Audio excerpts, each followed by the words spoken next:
আজকে রান্না করব পুঁই শাকের মিশ্রি দিয়ে সিলভার কাপ মাছের মাথা।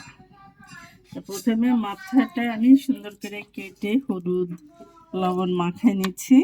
এখন এটাকে একটু ভেজে নেব। এখন কড়াইতে সুন্দর করে মেখে নিয়েছি। একটু ঢাকা দিয়ে দিচ্ছি, যেহেতু মাথাটা তেলটা ছিটতেছে, যার জন্য একটু ঢাকা দিয়ে রাখি। তারপরে ভাজা হলে আবার উল্টাই দিব, ততক্ষণ একটু ঢাকা থাক। মাছের মাথাটা একটু উল্টাই দিব।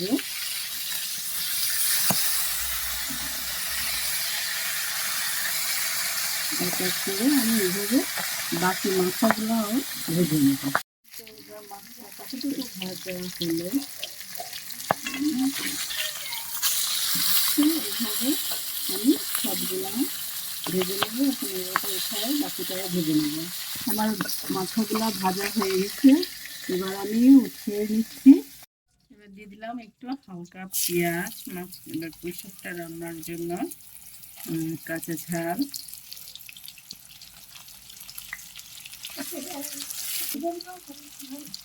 একটু ঝাল। এবার দিয়ে দিলাম স্বাদ মতো লবণ, তারপরে দিব হলুদ গুঁড়া, এবার দিব একটু ধনিয়ার গুঁড়া, একটু জিরার গুঁড়া, এবার দিব একটু পেঁয়াজ রসুন বাটা।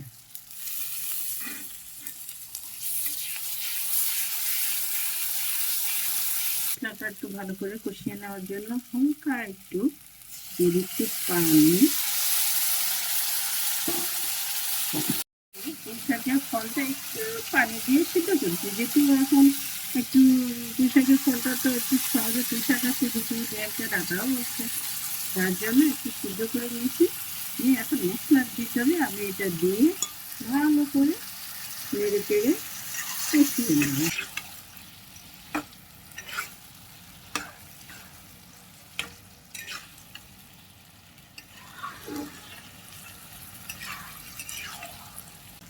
এবার দিয়ে দিলাম ভেজে রাখা মাছের মাথা। এখন আমি আরেকটু কষিয়ে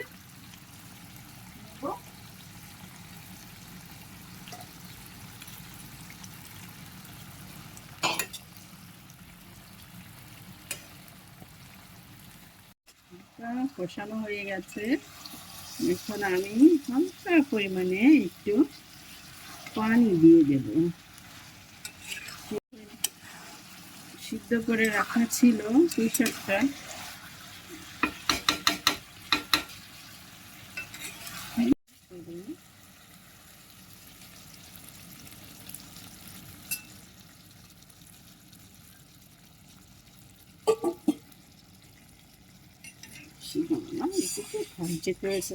শুকনা শুকনা হবে। আমার পুঁই শাকের ফল দিয়ে মাছের মাথা রান্না শেষ হয়ে গেল। এবার আমি নামিয়ে নেব। বন্ধুরা, আমার রান্নাটা কেমন হলো আপনারা এইভাবে বাসায় অবশ্যই রান্না করে খেয়ে কমেন্টের মাধ্যমে আমাকে জানাবেন।